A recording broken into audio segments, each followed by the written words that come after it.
The rain hadn't stopped for 3 days. Maya pressed her forehead against the cold window of the coffee shop, watching the gray water cascade down the glass in rivulets that blurred the city beyond. Her untouched latte had gone cold an hour ago, a thin film forming over the foam, but she couldn't bring herself to leave. Outside was the apartment she'd shared with him. Outside was the life she'd built around someone who was no longer there. Inside, at least, she could pretend she was just another girl nursing a coffee on a rainy afternoon. "You know, we're closing in 20 minutes, a gentle voice said behind her. Maya turned to find a barista she didn't recognize, a young guy with kind eyes and an apologetic smile. She glanced around the nearly empty shop, embarrassed to realize she'd been the only customer for who knew how long. "I'm sorry," she said, her voice hoarse from disuse. "I'll go." "I didn't mean it like that," he said quickly. "Take your time, I just thought you might want a fresh cup, that one looks pretty sad." Maya looked down at her latte and felt an unexpected laugh bubble up in her chest. It came out as more of a choke. "Yeah, it does." "On the house," he said, already heading back to the espresso machine. "I'm Liam, by the way. I've seen you here before, though I think you usually come in the mornings." Had she been here before? Maya couldn't remember. The last few weeks had been a blur of motion without progress, days bleeding into nights without meaning. She went places, work, home, somewhere else, anywhere else, but none of it registered. Liam returned with a fresh latte, the foam shaped into a careful heart. He set it down gently as if afraid to startle her. "Thank you," Maya whispered. He lingered for a moment and she could feel him deciding whether to say something more. Finally, he offered, "Bad breakup." Maya let out a breath that might have been a laugh. "Is it that obvious?" "Only to someone who's been there." He pulled out the chair across from her without asking, which should have annoyed her but somehow didn't. 3 years ago, thought I'd never recover. Spent 6 months coming to coffee shops just to be around people without having to talk to them." "Did you recover?" "Eventually." Liam's smile was sad but genuine. "It got easier, slowly, then one day I realized I'd gone a whole afternoon without thinking about her and that felt like progress. Then it was a whole day, then two." Maya wrapped her hands around the warm cup, letting the heat seep into her palms. "I can't imagine that right now, not thinking about him." "How long has it been?" 3 weeks, 2 days, about." She glanced at her phone. 14 hours. Liam nodded, no judgment in his expression. "The counting stops eventually too." They sat in comfortable silence for a while, the rain drumming against the windows providing a soothing rhythm. Maya sipped her latte and found it was perfect, not too hot, not too sweet, exactly what she needed without knowing she needed it. "What was his name?" Liam asked softly. "Daniel." She said his name and waited for the sharp stab of pain that usually followed. It came, but duller than before. "We were together for 4 years, lived together for 2. I really thought he was it, my person, my home." "What happened?" Maya stared into her cup, watching the foam slowly dissolve into the coffee beneath. "He fell out of love with me, or maybe he never was in love with me the way I was with him, I don't know. He said he felt trapped, said he needed to find himself." She laughed bitterly. "He found himself in someone else's bed 3 days after he moved out." "Ouch." "Yeah." Maya looked up at Liam. "The worst part isn't even that he left or that he moved on so quickly, it's that I miss him anyway. I miss the way he hummed while making breakfast. I miss how he always put his cold feet on me in bed. I miss fighting about whose turn it was to take out the trash. Isn't that pathetic? I miss arguing about garbage." "It's not pathetic," Liam said firmly. "You don't just miss him, you miss the life you built together, you miss home." Maya felt tears prick her eyes. "Yes, exactly that. But here's what I learned," Liam continued, leaning forward with an earnestness that made her actually listen. "Home isn't a person. I know everyone says it is, but they're wrong. Home is what you build inside yourself. The person you're with should make you feel at home, but they shouldn't be your whole home because people leave, people change, and if they're your entire foundation, you crumble when they go." "That's what happened," Maya admitted. "I crumbled." "But you're still here, you're sitting in a coffee shop on a rainy day and you're still breathing, still existing. That's not crumbling, that's surviving, and surviving is the first step toward rebuilding." Maya wiped her eyes with the back of her hand. "Why are you being so nice to me?" "Because someone was nice to me when I needed it," Liam said simply, "and because you looked like you could use a friend." "I don't even know you." Sometimes strangers are easier to talk to, no history, no expectations, just two people sharing coffee and war stories. He glanced at his watch and grimaced. Though I really do need to start closing up, boss gets cranky when I stay late. Maya nodded and stood, gathering her bag and the book she'd brought but never opened. Thank you, Liam, for the coffee and the talk. Hey, he called as she headed for the door. Same time tomorrow, if you want, I mean, no pressure, but I'm here most afternoons and this place is a lot less depressing than drinking alone. Maya paused at the door and looked back at him. He was already wiping down tables, his movements efficient and practiced, but there was something genuine in his offer, something that felt like a small light in her overwhelming darkness. Maybe, she said, I'll think about it. Good enough for me. Maya stepped out into the rain without an umbrella, letting it soak through her jacket and into her clothes. It should have felt miserable, but instead it felt cleansing, like maybe she could wash away some of the hurt if she just stood in it long enough. She walked the 12 blocks to her apartment, no longer their apartment, just hers now, and climbed the 3 flights of stairs with heavy legs. Inside, everything was exactly as she'd left it that morning, dishes in the sink, clothes on the floor, the bed unmade. The apartment had the stale air of a place where someone was merely existing, not living. Maya dropped her bag by the door and walked to the bedroom, pulling open the closet where half the hangers still stood empty. Daniel had taken his clothes but left his scent behind, and it clung to everything like a ghost she couldn't exorcise. She pulled out her phone, opened their text thread, the last message from 3 weeks ago, his cold, I'm sorry, I can't do this anymore, and her thumb hovered over his name. She wanted to call him, wanted to hear his voice, wanted to ask him if he missed her at all, if he thought about her late at night, if any part of him regretted what he'd done. But Liam's words echoed in her mind, home is what you build inside yourself. Maya closed the messaging app without calling. Instead, she opened her photos and began deleting.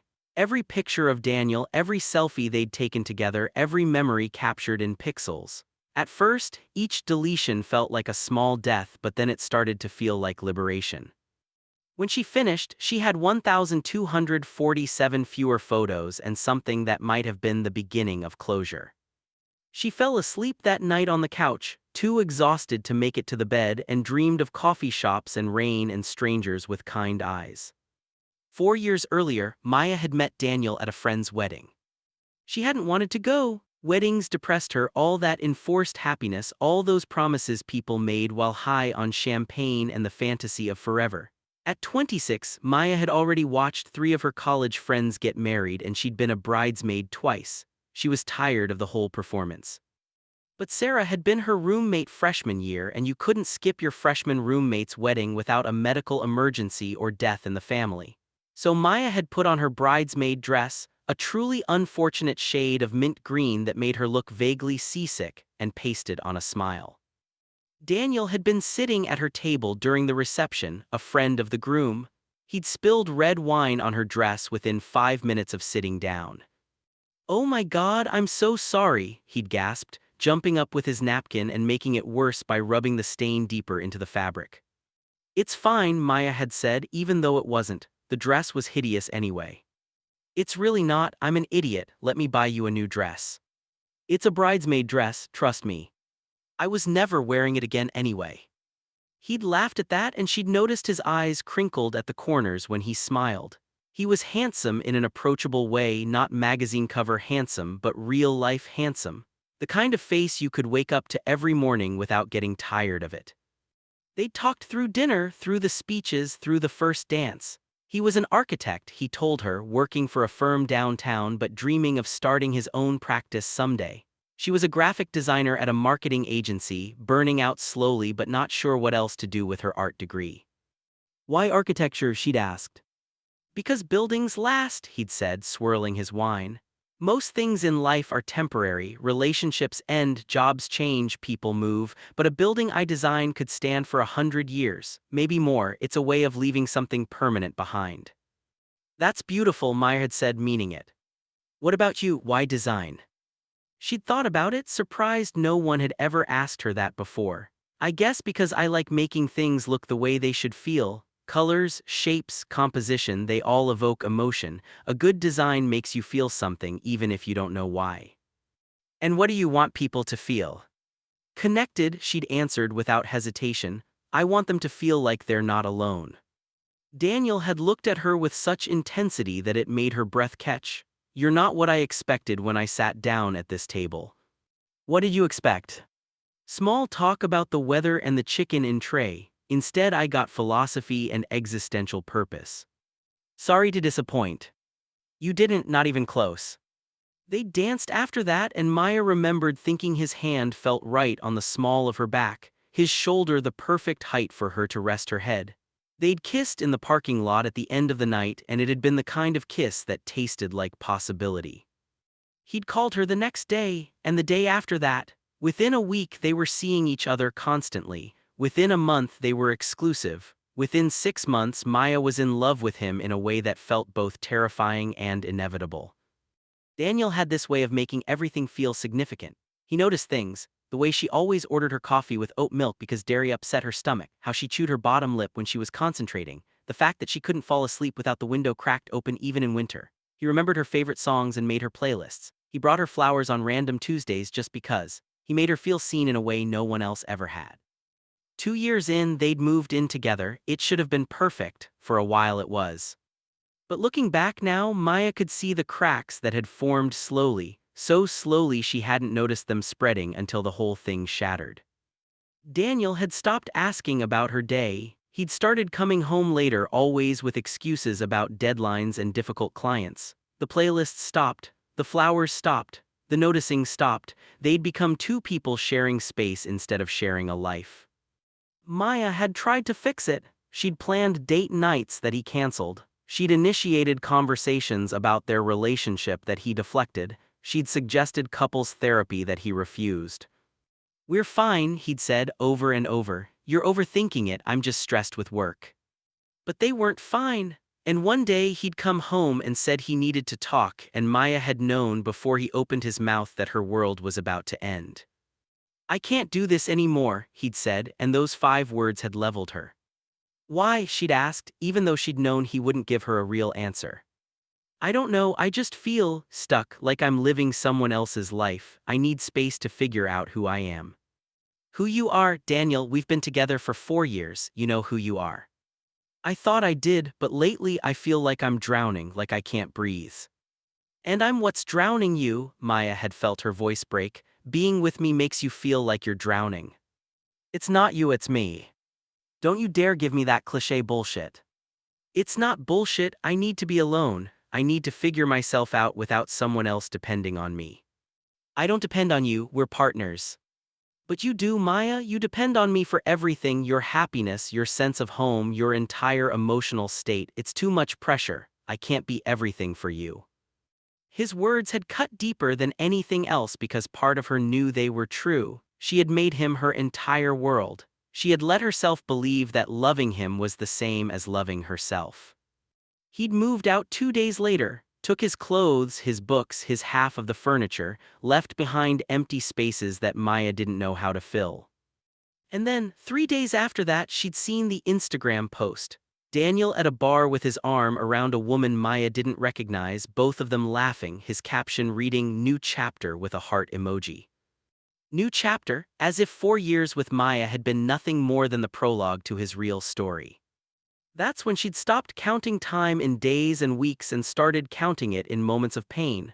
How many times a day she thought of him, how many times she checked his social media, how many times she almost texted him just to feel connected to something that no longer existed. Maya did go back to the coffee shop the next day, and the day after that. Liam was always there working the afternoon shift, ready with a fresh latte and a sympathetic ear. They fell into an easy rhythm. Maya would arrive around 2 o'clock, order her drink, and sit at the table by the window. Liam would take his break and join her, and they'd talk. Not always about Daniel. Sometimes they talked about books or movies or the strange customers who came through the shop. Liam told her about his own heartbreak, a girl named Vanessa who'd left him for his best friend. He described the months of betrayal and anger, the slow process of forgiveness and healing, the day he'd realized he was grateful it had ended because it forced him to become someone better. I thought I'd never trust anyone again, Liam admitted one day. Thought I'd build walls so high no one could ever hurt me like that again, but walls keep good things out too. Eventually, I had to choose between protecting myself and actually living. Which did you choose? I'm still choosing, he said. Every day, some days I choose the walls, some days I choose to be open. It gets easier though, the choosing. Maya found herself looking forward to their afternoons together. Liam became a fixed point in her days of uncertainty, someone who knew her pain but didn't define her by it, someone who made her laugh when she'd forgotten how to. She also started doing other things, small things at first. She rearranged the furniture in her apartment, erasing the ghost of Daniel's presence from the layout. She painted the bedroom walls a soft sage green she'd always wanted but he'd vetoed. She joined a yoga class that met 3 times a week, even though she was terrible at it and spent most of her time falling out of poses. She called her sister, whom she'd been avoiding because she couldn't face the pity in her voice. They talked for 3 hours and it felt like coming home. She went to poetry reading at a local bookstore and felt something stir in her chest that might have been inspiration. She bought a new journal and started writing again, not about Daniel, not about heartbreak, but about small moments of beauty. The way light filtered through leaves, the sound of rain on windows, the feeling of hot coffee warming cold hands. 6 weeks after the breakup, Maya ran into Daniel at the grocery store. She'd been in the produce section debating between green apples and red when she'd heard his laugh. That specific laugh she'd memorized, the one that always started in his chest before it reached his throat. Maya had looked up and there he was, standing by the organic lettuce with the woman from the Instagram post. They were laughing together, intimate and easy, his hand on the small of her back the way it used to rest on Maya's. Every molecule in Maya's body had screamed at her to leave, but she'd been frozen, unable to move, unable to look away. Daniel had glanced up and seen her. His face had shifted through several expressions in rapid succession: surprise, guilt, something that might have been regret, before settling on forced casualness. Maya, he'd said, and her name in his mouth sounded like a stranger's. Hey, how are you? Fine, she'd managed. The word had felt like glass in her throat. This is Rachel, he'd said, gesturing to the woman beside him. Rachel had offered a sympathetic smile that made Maya want to scream. Hi. Rachel had said softly, as if she knew exactly who Maya was and felt bad about it. I should go, Maya had said, abandoning her cart and walking toward the exit on legs that barely held her weight. Maya, wait, Daniel had called after her, but she'd kept walking. She'd made it to her car before the tears came, sat in the parking lot and sobbed into her steering wheel, great heaving gasps that shook her entire body. She'd driven to the coffee shop, even though it was 8 o'clock and they'd be closed. But Liam had been there cleaning up after close and he'd seen her through the window and let her in. I saw him, she'd gasped out between sobs. He was with her and he looked happy, Liam, he looked so fucking happy. Liam had locked the door, pulled up a chair and let her cry. He didn't offer platitudes or tell her it would be okay. He just sat with her in her pain, present and steady. When the tears finally stopped, he'd made her tea, chamomile with honey, and they'd sat in the dark coffee shop lit only by the streetlights outside. You know what the worst part is? Maya had said eventually. Part of me is glad he's happy. Part of me still loves him enough to want good things for him, even if those good things don't include me, and I hate that part of myself. I want to hate him completely. It would be so much easier. But you can't, Liam had said gently, because love doesn't just evaporate the moment someone hurts you, it lingers, it takes time to fade. And that's not weakness, Maya, that's evidence of how deeply you felt, how fully you loved. Don't hate yourself for that. How long does it take, she'd asked. How long until I stop loving him? I don't know if it ever completely stops, but it changes. It becomes something quieter, something that doesn't hurt every time you think about it. You'll always care about him in some way. He was part of your life, part of your story. But eventually that care will be more like nostalgia than love, like looking at an old photograph and remembering who you used to be.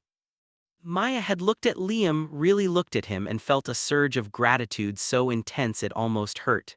Thank you for being here. I don't know what I would have done if... You would have been fine, Liam had interrupted. You're stronger than you think, but I'm glad I could be here anyway. That night Maya had gone home and written in her journal, today I learned that you can be devastated and grateful at the same time, that you can feel broken and whole, that that grief and growth can coexist in the same heart. I saw Daniel happy with someone else and it destroyed me. But Liam sat with me in the wreckage and somehow that made it bearable. Maybe that's what healing is, not the absence of pain, but the presence of people who make the pain survivable. 8 weeks after the breakup, Maya's sister Emma came to visit. She showed up unannounced on a Saturday morning with grocery bags full of food and a determined expression that Maya recognized from childhood, the look Emma got when she decided to fix something. "You've been dodging my calls," Emma said, pushing past Maya into the apartment. "And when you do answer, you say you're fine, but I can hear in your voice that you're not fine. So I'm here and we're going to spend the weekend together and you're going to actually talk to me." Maya wanted to be annoyed, but mostly she felt relieved. "I made coffee." "Good, we'll need it." They spent the morning cooking together, filling the apartment with the smell of pancakes and bacon and the kind of easy conversation that only came from knowing someone your entire life. Emma didn't ask about Daniel right away. Instead, she asked about work, about Maya's new yoga class, about the coffee shop she'd been spending so much time in. "Tell me about this barista," Emma said, flipping a pancake with practiced ease. "The one you've mentioned a few times." "Liam," Maya felt herself smile despite herself. "He's just a friend, he's been really kind to me." "Just a friend," Emma repeated, her tone suggesting she didn't quite believe it. "Yes, just a friend, not everyone has ulterior motives, Em. I know, I just want to make sure you're not, rebounding." "I'm not rebounding, I'm barely functioning most days, let alone ready to date anyone." Emma turned off the stove and plated their breakfast, then fixed Maya with the same serious look their mother used to give them when they were in trouble. "Okay, real talk time, how are you actually doing?" Maya sat down at the kitchen table, the table she and Daniel had bought together at IKEA, arguing about which finish to choose, and felt the weight of the question settle over her. "Honestly, some days are okay. Some days I wake up and for a few seconds I forget that he's gone and I reach for him in bed and remember all over again. Some days I'm angry, some days I'm sad, some days I feel nothing at all, and that scares me more than the pain." "Have you talked to him at all since the grocery store?"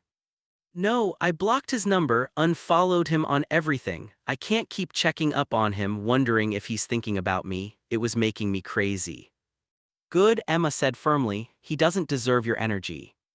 "But that's the thing, I can't help where my energy goes. It's like my brain has this default setting and it always circles back to him. I'll be working on a design and suddenly I'm remembering how he used to bring me lunch when I was on deadline. Or I'll hear a song on the radio and it's one we used to dance to in the kitchen. Everything reminds me of him." "That's normal," Emma said gently. "You shared your life with him for 4 years, he's woven into your daily existence. It's going to take time to untangle that. I just wish I could fast forward through this part, skip ahead to where I'm healed and whole and have forgotten what it felt like to love him." "You don't want to forget though, not really." Maya looked up at her sister. "Don't I?" "No, because if you forget how much you loved him, you forget who you were capable of being. You forget your own capacity for love, for trust, for openness. Yes, he hurt you. Yes, he wasn't the right person, but the love you felt was real and it taught you things about yourself. Don't wish that away just because it ended badly." Maya felt tears prick her eyes. "When did you get so wise?" "I've always been wise, you just never listened to me because I'm younger." Emma reached across the table and squeezed Maya's hand. "But seriously, I'm proud of you, you're doing the work, you're not just wallowing, you're actively trying to rebuild. That takes courage." "It doesn't feel like courage, it feels like survival. Sometimes they're the same thing." They spent the rest of the weekend watching movies, taking long walks through the park despite the cold, talking about everything and nothing. Emma told her about her own relationship struggles, her fears about commitment, her worry that she'd never find what Maya and Daniel had seemed to have. "Don't compare yourself to us," Maya said. "We looked happy from the outside, but toward the end we were just going through the motions. I was so busy trying to hold onto what we used to have that I didn't notice we'd become strangers." "Do you think you could have saved it, if you'd noticed earlier?" Maya considered this. "I used to think so, I used to replay everything in my head wondering what I could have done differently, but now, I don't think so." Daniel checked out emotionally long before he actually left. He just didn't have the courage to end it until he'd found someone else to jump to. "That's the coward's way out." "Yeah, it is." Maya felt a flicker of anger, which was progress. For weeks she'd only felt sadness. You know what? Fuck Daniel, fuck him for not fighting for us, fuck him for making me feel like I was too much, too needy, too intense, fuck him for 4 years of promising forever and then changing his mind when it got hard. Emma grinned. There she is. I was wondering when angry Maya would show up. I'm not angry, I'm just. Maya paused, trying to articulate the feeling. I'm tired of being sad, I'm tired of missing someone who clearly doesn't miss me, I'm tired of defining myself by his absence. I want to be more than the girl who got her heart broken. So be more than that, who do you want to be? It was such a simple question, but Maya realized no one had asked her that in years, not even herself. She'd been so busy being Daniel's girlfriend, being part of a couple, that she'd forgotten to ask who Maya was on her own. I don't know, she admitted. I need to figure that out. Then that's your project, not getting over Daniel, not finding someone new, but discovering who Maya is when she's just Maya.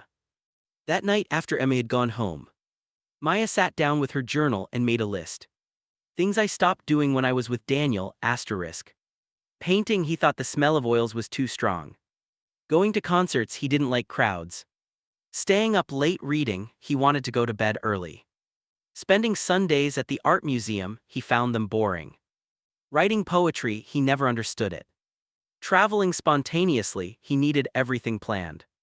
Things I want to start doing again. All of the above. Taking a pottery class. Learning to cook something other than pasta. Making new friends who don't know me as half of Maya and Daniel. Saying yes to things that scare me. Believing I'm enough on my own.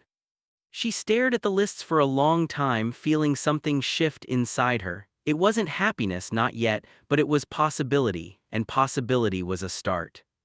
3 months after the breakup, Maya signed up for a pottery class.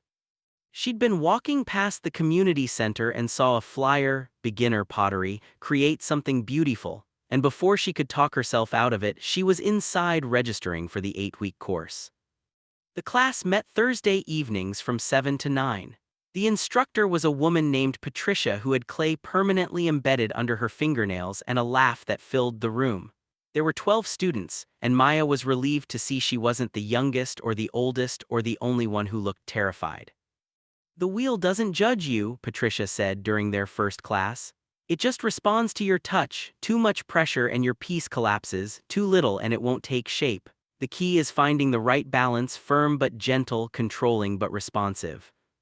Maya thought that sounded like a metaphor for life. Her first attempt at centering clay was a disaster. The lump wobbled and jumped under her hands, refusing to cooperate. She tried to force it, pressing harder, and the whole thing collapsed into a formless mess. Start over, Patricia said, appearing at her shoulder. And this time breathe. You can't control the clay by fighting it, you have to work with it. On her third try, something clicked. The clay began to spin smoothly under her palms, responding to her touch, rising into a wobbly but recognizable cylinder. It wasn't beautiful, but it was something. She'd made something with her own hands. Maya felt tears prick her eyes, surprising herself. It was just clay, just a lumpy, uneven cylinder that would probably crack in the kiln.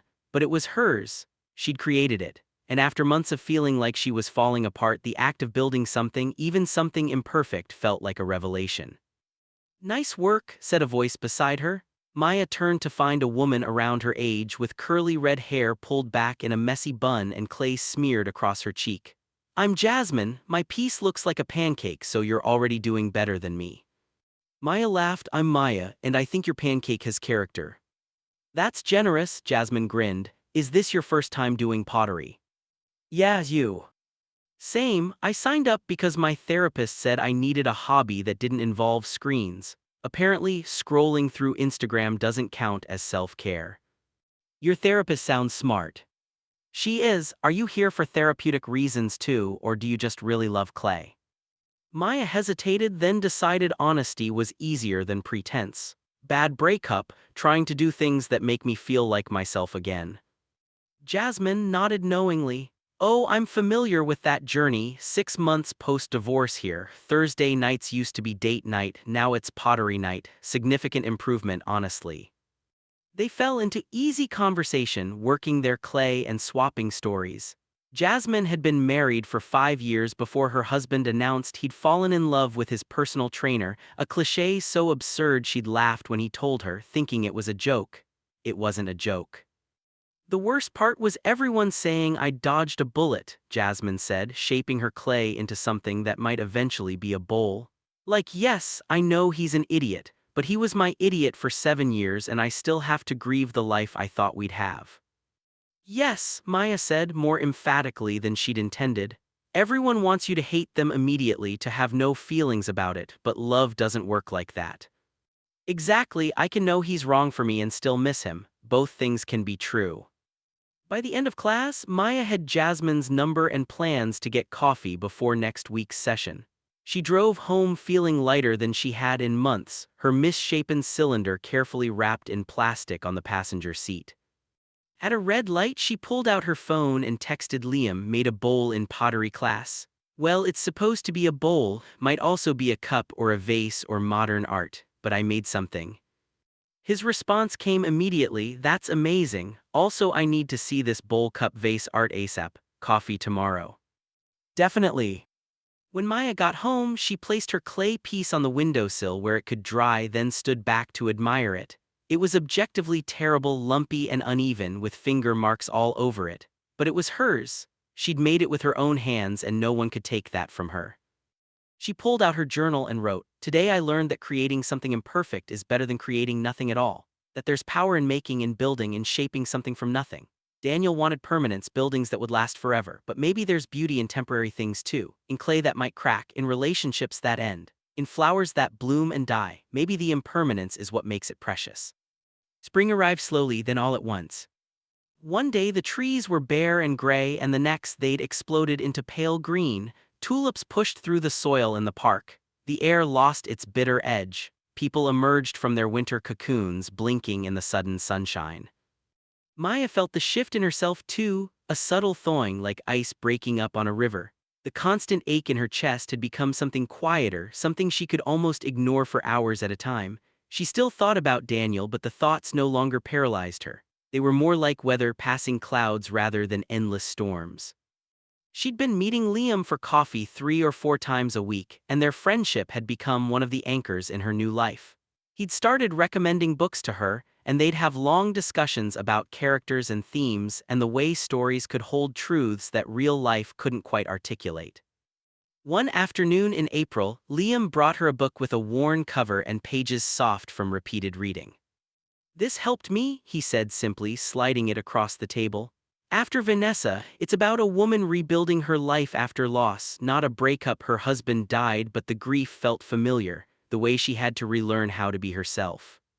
Maya picked up the book *The Year of Magical Thinking* by Joan Didion and ran her fingers over the cover. "Thank you. No pressure to read it, just thought you might find something useful in there." She did read it that night, cover to cover, unable to stop. Didion's raw honesty about grief, about the way the mind tries to bargain with reality, about the physical sensation of loss, it all resonated so deeply that Maya felt less alone than she had in months. Someone else understood, someone else had survived. At pottery class the next week, Maya's pieces had started to improve. She'd made an actual bowl that held its shape, a small vase that only wobbled slightly, and a mug that Patricia called promising. The act of creation had become meditative, the wheel spinning, her hands shaping, the clay responding to her touch with increasing cooperation. Jasmine had become a real friend, not just a pottery classmate.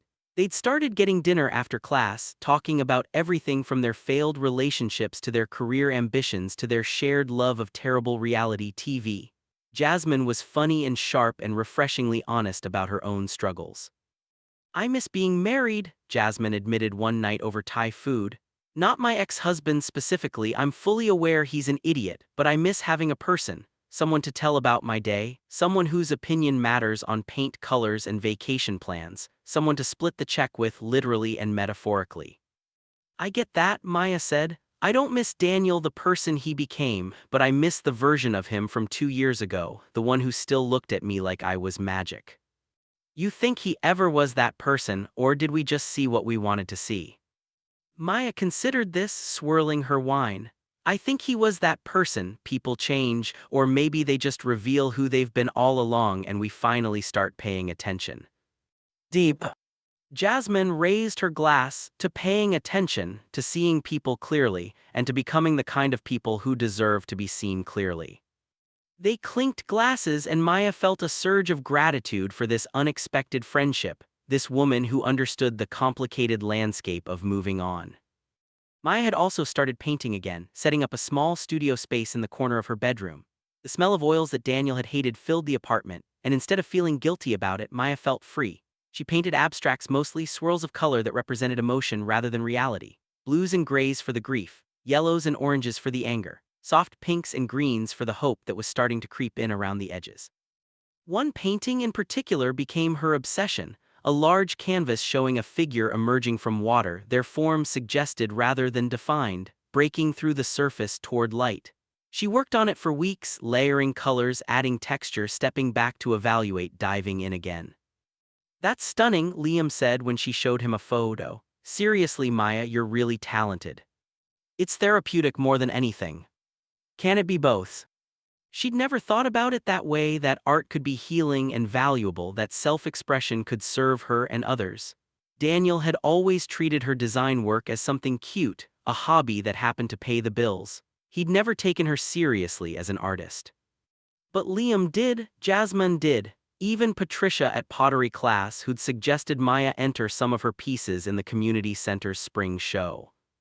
Maya was building a life, not the life she'd planned, not the life she'd had with Daniel, but a life that was entirely, authentically hers.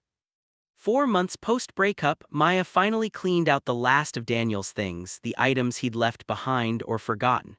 His old Columbia sweatshirt that she'd been sleeping in, the book of Neruda poems he'd given her for their second anniversary, photos from trips they'd taken, memories she'd been clinging to like life preservers. She put it all in a box and left it on his doorstep with a note, "Your things, hope you're well, M." She didn't wait to see if he'd come out, didn't linger to catch a glimpse of him or Rachel or the life he was living without her. She got in her car and drove away, and with every block between them she felt lighter. That night she rearranged her bedroom one more time, moving the bed to where it could catch the morning light. She hung her emergence painting on the wall where she'd see it first thing every morning. She put fresh flowers on the nightstand, bright yellow tulips that made her smile. When she climbed into bed, the space beside her was empty, but for the first time it didn't feel lonely, it felt open, full of possibility. She pulled out her journal and wrote, "Today I gave back the last pieces of him and I didn't fall apart. I think I'm finally understanding what Liam meant about home being something you build inside yourself. I'm building it, slowly, with pottery and paintings and friendships and small moments of joy. It doesn't look like the home I thought I wanted, but it's starting to feel like mine." On a Tuesday in May, Daniel called.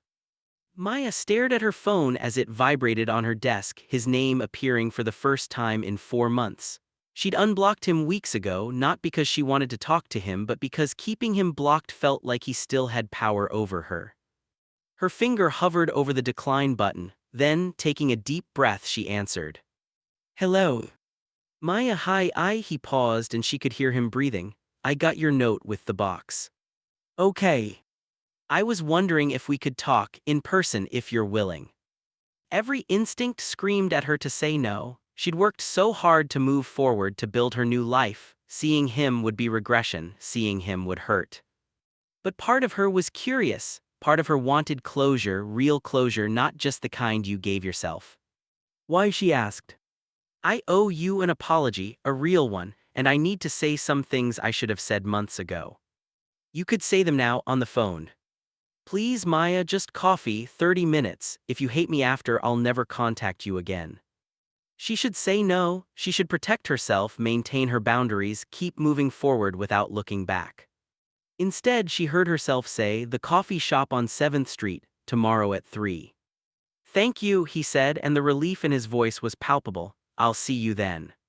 After she hung up, Maya sat staring at her phone, wondering if she'd just made a terrible mistake. She texted Liam, "Daniel wants to meet." I said yes. Am I an idiot? His response came quickly, "Not an idiot, but be careful. You've come so far, don't let him undo your progress." "What if seeing him ruins everything?" "Then you'll rebuild again, you know how now." Maya showed up 15 minutes early the next day, needing to feel like she had some control over the situation. She ordered her usual latte and sat at a table in the back, not the window seat where she'd spent so many afternoons with Liam. This felt different. This required distance. Daniel arrived exactly on time, and Maya's breath caught when she saw him. He looked the same but different, his hair slightly longer, a new jacket she didn't recognize, shadows under his eyes that hadn't been there before. He looked like someone who hadn't been sleeping well. Good, a petty part of her thought. "Hi," he said, standing awkwardly by the table until she gestured for him to sit. Hi. He ordered a black coffee. He'd always drunk it that way, refusing to ruin it with milk, and sat down across from her. Up close, the shadows under his eyes were more pronounced. He looked tired in a way that went beyond physical exhaustion. "Thank you for agreeing to meet," he started. "I wasn't sure you would." I almost didn't. "I wouldn't have blamed you. I don't blame you for anything, Maya. That's part of what I needed to say." She waited, not making this easy for him. Daniel took a breath. "I've been in therapy since we broke up, and I've learned." He struggled for words, and she remembered this about him, how he could design entire buildings but couldn't articulate his emotions. "I was wrong about everything about us. Okay. I told you I felt trapped, that I needed space to find myself, but the truth is I was scared, terrified actually. We were getting serious, really serious, and I panicked. Instead of dealing with my fear, I convinced myself the relationship was the problem." Maya felt anger flare in her chest. "So you threw away 4 years because you got cold feet?" "Yes," he said simply, "and I'm so sorry I hurt you because I was a coward." "You hurt me because you cheated on me, Daniel, with Rachel, 3 days after you left." He flinched. "I know that's indefensible, but I need you to know it wasn't about her. It was never about her. She was just there, easy, uncomplicated. Everything you and I had become complicated, and instead of working through it, I ran." Are you still with her? "No, we broke up last month. Turned out what we had wasn't a relationship. It was just me avoiding dealing with myself." "And now you've dealt with yourself in therapy and you want to what? Get back together?" "No," he said, and she felt a confusing mix of relief and disappointment. "I'm not here to ask for another chance. I know I don't deserve one. I'm here because I owe you the truth, and I owe you an apology for not giving it to you when I should have."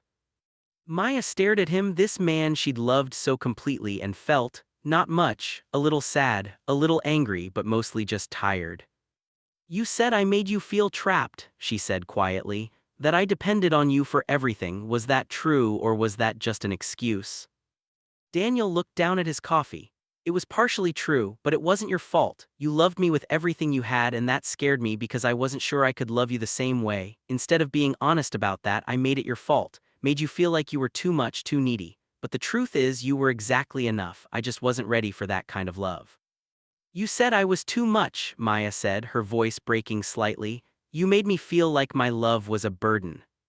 "I know, and I was wrong. Your love wasn't too much. It was exactly what I needed, and I couldn't handle that. So I pushed you away and blamed you for it. I'm so sorry, Maya, for all of it, for the way I ended things, for Rachel, for making you question yourself. You deserved so much better." Maya felt tears prick her eyes, but she blinked them back. She'd cried enough tears over this man. "Why are you telling me this now?" Because you deserve to know the truth. "Because I've spent 4 months realizing what an idiot I was. And because," he paused, looking directly at her for the first time, "because I ran into Emma last week and she told me you were doing pottery classes and painting again and seeing friends. She said you seemed lighter, happier even, and I realized you were better without me. That maybe the best thing I ever did for you was leave, even if I did it for all the wrong reasons." Maya absorbed this, the strange validation of her growth coming from the person who'd caused her to need it. "You're right," she said finally. "I am better, not because you left, but because I chose to rebuild. I chose to become someone who didn't need you to feel whole. That's what you deserved all along. I'm sorry it took me leaving for you to see that." They sat in silence for a moment, the coffee shop humming with life around them, the hiss of the espresso machine, the murmur of other conversations, the clink of cups on saucers. "I forgive you," Maya said, surprising herself by meaning it. "Not because you deserve it, but because I need to. I've spent 4 months carrying anger and hurt, and I'm tired of it. So I forgive you, but forgiveness doesn't mean I want you back in my life. I understand. I just needed you to know that none of it was your fault. You were amazing and I was too scared to appreciate that. Were you in love with me, ever? Daniel considered the question with the same careful attention he'd given to his building designs. I was in love with the idea of you, I was in love with what we represented: stability, partnership, a future. But was I in love with you, Maya, the actual person? I don't think I ever knew you well enough to answer that, and that's on me. It should have hurt more, that admission, but instead Maya felt something click into place. He was right. They'd been in love with projections, with possibilities, with the idea of who they could be together, but they'd never really seen each other clearly. Thank you for being honest, she said, finally. Thank you for meeting me, I know it wasn't easy. No, it wasn't, Maya stood, gathering her bag. I need to go, I have a pottery class tonight. Right, Emma mentioned that. He stood too, awkward again. Maya, I really do hope you're happy. I hope you find someone who loves you the way you deserve to be loved. I already did, Maya said. I found me. She walked out of the coffee shop into the late afternoon sunshine, and this time she didn't look back. Her phone buzzed almost immediately, a text from Liam. How did it go? Weird but necessary, I'll tell you about it tomorrow. Right now I need to go make a lopsided vase. That's my girl, proud of you. Maya smiled and walked toward the community center, toward her pottery class and her friend Jasmine and the satisfying feeling of wet clay between her fingers. Toward a life that was hers, built by her own hands, shaped by her own choices. Behind her, the coffee shop faded into the distance, and ahead the evening stretched out full of possibility. Summer arrived with a heat wave that had everyone seeking shade and cold drinks and any excuse to stay indoors. Maya's apartment on the third floor with no air conditioning became an oven. She started spending more time at the coffee shop, at the community center, anywhere with climate control and space to breathe. The pottery class had ended, but Maya kept going to the studio during open hours, her membership paid through the summer. She'd gotten good enough that Patricia had asked her to help teach a beginner's workshop in July, just demonstrating techniques, nothing fancy, but it felt like validation. You have a gift for this, Patricia had said, examining a set of nesting bowls Maya had made. The way you work the clay, you're patient with it, you listen to what it needs. I've had practice being patient, Maya had replied, thinking of the long months of healing, of learning to trust the process. It shows in your work. Maya's emergence painting had been accepted into the community center's art show, and on opening night she stood in front of it feeling exposed and proud in equal measure. Jasmine came and Liam came, and even Emma drove up from the city with their mother in tow. Sweetheart, this is beautiful, her mother said, tears in her eyes. I didn't know you were painting again. I wasn't for a long time, but I am now. It's extraordinary, truly. The painting, sold that night, bought by a woman who said it reminded her of her own journey through grief after losing her son. She and Maya talked for nearly an hour, and Maya felt the strange privilege of art. The way it could connect strangers through shared experiences, the way it could make people feel less alone. She used the money from the sale to buy new canvases and better paints. Started working on a series she called Geography of Healing, 6 paintings showing different landscapes, each one representing a stage of recovery. Barren winter fields, frozen lakes beginning to crack, spring shoots pushing through soil, summer wildflowers, autumn leaves falling but beautiful in their descent, and finally a horizon, infinite and open. Liam saw them when she brought photos to show him and was quiet for a long moment. These are important, he said finally. These need to be seen by more people. They're just for me, a way to process everything. That's exactly why they matter, because they're honest. You're not trying to make grief pretty or digestible. You're showing it as it is, messy and hard and ultimately survivable. You think I should show them? I think you should consider it. There's a gallery downtown that features local artists. My sister knows the owner. I could get you an introduction. Maya felt fear and excitement flutter in her chest. I don't know if I'm ready for that. What would make you ready? I don't know, being better, being completely healed. Liam shook his head. You'll never feel completely healed and you'll never feel good enough. If you wait until you're ready, you'll wait forever. Sometimes you just have to jump and trust you'll figure out how to fly on the way down. That's terrifying. Yeah, but also kind of exhilarating, right? Maya thought about it. Thought about the girl she'd been 6 months ago, curled up in this very coffee shop, unable to imagine a future without Daniel. That girl would never have considered showing her work publicly. That girl was too afraid of judgment, too worried about being seen. But Maya wasn't that girl anymore. "Okay," she said, "introduce me to the gallery owner." Liam's face broke into a huge grin. "Yeah. Yeah, let's do it before I change my mind." That's the spirit. Impulsive decision-making is very on brand for the new Maya. "The new Maya," she repeated, testing out the phrase. "I like the sound of that. The new Maya is pretty great, much more fun than the old Maya who I never met but assume was lovely but probably less spontaneous." The old Maya was terrified of everything. Terrified of failure, terrified of success, terrified of being alone. She made herself small so she'd fit into someone else's life. And the new Maya. Maya considered this. The new Maya is still terrified of most things, but she does them anyway. 2 weeks later, Maya met with Caroline, the gallery owner, a stylish woman in her 50s with silver hair and sharp eyes that seemed to see right through to your soul. She looked through Maya's portfolio for what felt like hours but was probably only 10 minutes. "These are raw," Caroline said finally, "vulnerable. Not everyone will like them. They're not easy art, but they're honest and that's rare." "So you're interested?" "I'm interested. I have a slot opening up in September, small space but good foot traffic. It would be a solo show, 12 to 15 pieces. Could you have enough ready?" Maya did quick mental math. She had 6 paintings finished and 3 more in progress. If she worked steadily through the summer, yes, I can have 15 pieces ready. "Good, we'll draw up a contract, discuss pricing and commission." "But Maya," Caroline fixed her with that penetrating gaze, "make sure you're ready for this. Once your art is out in the world, people will have opinions. Some will love it, some will hate it, some will completely misunderstand what you're trying to say. You need to be okay with that." "I am," Maya said and meant it. "I'm not making this art for them, I'm making it for me. If it resonates with others, that's a gift, but if it doesn't, I still needed to make it." Caroline smiled. "That's exactly the right attitude. You're going to do well." Walking out of the gallery, Maya felt like she was floating. She called Emma immediately.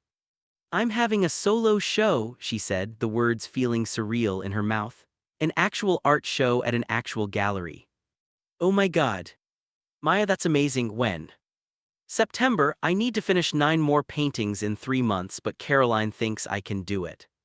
"Of course you can do it. You're incredible. God, I'm so proud of you." "I'm proud of me too," Maya said and realized it was true. Is that conceited? "It's healthy. You should be proud. 6 months ago you could barely get out of bed and now you're having an art show. That's huge growth." "Yeah," Maya said softly. "Yeah, it really is." That night, standing in her apartment-turned-studio, surrounded by half-finished canvases and the smell of oil paint, Maya felt something she hadn't felt in a long time, excited about the future. Not the distant, abstract future but the immediate, tangible next 3 months.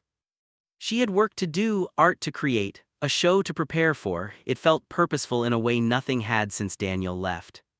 She pulled out her journal and wrote, "Today I committed to showing my art to the world. Today I decided I'm worth being seen. 6 months ago I thought my life was ending. Turns out it was just beginning."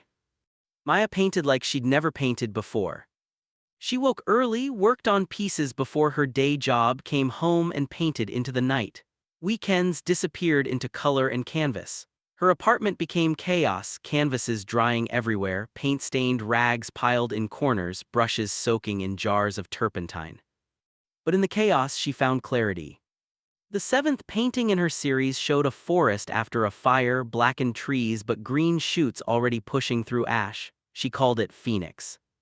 The 8th was a seascape at dawn, the water calm after a storm, debris floating on the surface but the horizon pink with new light. Morning after. The 9th, a field of poppies growing on a battlefield, beauty insisting itself through violence, resilience. Each painting took pieces of her pain and transformed them into something visible, something shareable, something that said, "I survived this, you can too." Liam would stop by some evenings after his shift, bringing takeout and keeping her company while she worked. He'd sit on her couch with a book, reading contentedly while she painted, and his presence became a comfortable rhythm in her days. "Do you ever paint people?" he asked one night in July, watching her work on a canvas showing hands cradling a small flame. Not usually, I'm better with abstracts and landscapes. Would you paint me sometime? Maya looked at him surprised. You want me to paint your portrait? Not necessarily a portrait, just, I don't know, something that captures how you see me. You're always painting emotions and concepts. I'm curious what I'd look like through your lens. That's a lot of pressure. No pressure, just a thought. But the idea stuck with her. How did she see Liam? Patient, kind, present, someone who'd shown up when she needed him and never asked for anything in return. Someone who'd become one of her foundational friendships, essential and steady. She started a new canvas, not for the show, just for herself. She painted him in profile, his face turned toward something beyond the frame, expression peaceful. But instead of realistic features, she used colors and shapes that represented how he made her feel, warm golds and soft blues, gentle curves, an overall sense of calm and safety. When she showed it to him a week later, he was quiet for a long time. Is that really how you see me? He asked finally. Yeah, that's exactly how I see you. It's beautiful, Maya, you made me beautiful. You are beautiful, I just painted what's there. He looked at her then with an expression she couldn't quite read, something tender and a little sad. Can I keep it? Of course it's yours. He hugged her longer than usual, and when he pulled away, she thought she saw tears in his eyes. But he blinked them away quickly, changing the subject to a book he thought she'd like. Maya went back to working on her series, but the moment lingered in her mind. The way Liam had looked at the painting, the way he'd looked at her. She pushed the thought away. They were friends, good friends, maybe her best friend. She wasn't going to complicate that by reading into things. By mid-August, Maya had 14 paintings finished and was working on her 15th, the most important one, the anchor piece for the show. She called it home. It showed a figure standing in an empty room, but the room wasn't sad or lonely. Light poured through windows, pooling on the floor. The figure's arms were open, and from their chest bloomed flowers and stars and birds in flight. The message was clear: home isn't a place or a person. Home is what you carry inside yourself. She worked on it obsessively, getting every detail right. The way the light fell, the expression on the figure's face, peaceful, complete, whole. The flowers needed to be just right, the stars properly scattered, the birds mid-flight toward freedom. 3 days before the opening, Maya finally put down her brush and stepped back. It was done. All 15 paintings were done. Caroline came to do a walkthrough of the pieces before they were framed and transported to the gallery. Maya, she said, walking slowly from painting to painting, these are extraordinary, they're going to move people. You think so? I know so, this one especially. She stood in front of home for a long moment. This is your centerpiece, this is what the whole show is about. Learning that home isn't something you find in someone else, Maya said quietly, it's something you build in yourself. Exactly, and you've built it, haven't you? I can see it in these paintings, the journey from devastation to wholeness. I'm not sure I'm at wholeness yet. None of us ever are, but you're closer than you were, and that's what matters. The night before the opening, Maya couldn't sleep. She lay in bed, staring at the ceiling, oscillating between excitement and terror. What if no one came? What if people came but hated it? What if they loved it but for all the wrong reasons? Finally, she gave up on sleep and got up to make tea. Found Jasmine had texted her at 2 a.m. You're awake and freaking out, aren't you? Maya called her. How did you know? Maya asked when Jasmine answered. Because I know you, and because I'm also awake and freaking out on your behalf. Want me to come over? It's 2 in the morning. So sleep is overrated anyway. 30 minutes later, they were sitting on Maya's couch with tea and cookies, talking through Maya's anxiety. What if I'm not ready for this? Maya asked. What if I've only been painting for 6 months and I'm not actually good enough? Then you'll learn and get better, but Maya, you are good enough, your work is powerful, it's going to connect with people. What if the only reason Caroline liked it is because Liam's sister recommended me? Caroline is a professional gallery owner, she wouldn't risk her reputation on work she didn't believe in, she liked it because it's good. What if? Maya, Jasmine interrupted gently, you can what if yourself into paralysis. Or you can accept that you've done something brave and trust that it was worth doing regardless of the outcome. Maya took a shaky breath. You're right, you're right. Of course I'm right, I'm always right. Jasmine bumped Maya's shoulder with her own. Besides, even if the show is a complete disaster, which it won't be, you'll still have accomplished something huge. You took your pain and turned it into art. You survived a heartbreak that felt like it would destroy you, and instead of letting it destroy you, you let it transform you. That's not nothing. When did you get so wise? Divorce will do that to you, gives you perspective on what actually matters. They stayed up talking until dawn, and when the sun finally rose, Maya felt calmer. Ready, she'd done the work, she'd created something honest and real. Whatever happened next was out of her hands. The opening was at 7 that evening. Maya arrived early to help hang the pieces, to approve the placement, to stand in the space that would soon be filled with people looking at her heart on display. The paintings looked different in the gallery, more official, more real. Seeing them all together, arranged in the order of her journey, Maya felt a lump in her throat. This was her story. This was her survival. And now she was sharing it with the world. "They look perfect," Caroline said, appearing at her shoulder. "Ready?" "No, but I'm doing it anyway." That's all anyone can ask. People started arriving at 7, first a trickle, then a steady stream. Emma came with their mother and several family friends. Jasmine brought her sister and 2 coworkers. Patricia from pottery class arrived with half the studio. Liam came with his sister and what seemed like everyone he'd ever met. And then there were strangers. People Maya had never seen before, wandering through the gallery, stopping in front of her paintings, reading the descriptions, having quiet conversations. Maya stood to the side, watching, barely breathing. A woman in her 60s spent 20 minutes in front of Phoenix, tears running down her face. When she finally moved on, she stopped by Maya. "Thank you," she said simply. "My daughter died 2 years ago and I haven't been able to make sense of anything since. But this," she gestured to the painting, "this helps, knowing someone else understands what it's like to rebuild from nothing." Maya felt her own tears start. "I'm so sorry for your loss." "I'm sorry for yours too, whatever it was." The woman squeezed Maya's hand and walked away, leaving Maya shaken and moved. Throughout the night, similar moments kept happening. People connecting with the work, sharing their own stories of loss and recovery. A man who'd lost his job and his identity. A woman rebuilding after an abusive marriage. A college student processing the death of their best friend. Each person saw something different in the paintings, but they all saw themselves. They all felt less alone. By 9 o'clock, 5 paintings had sold, including Phoenix and Resilience. By 10, it was 8. Caroline was beaming, making notes about commissions people were requesting. "You did it," Liam said, finding Maya in the crowd. "You actually did it. I can't believe this is happening." "I can. I always knew you were talented. I'm just glad everyone else is finally catching up. I couldn't have done this without you, you know that, right? You believed in me when I didn't believe in myself." "That's what friends do," Liam said, but there was something in his eyes again. That same tender, complicated expression from when she'd painted his portrait. Before Maya could respond, Caroline was calling for attention, giving a speech about the artist and the work. Maya stood there, overwhelmed, as people applauded, and Caroline talked about the raw honesty of the series, the journey from heartbreak to wholeness captured in oil and canvas.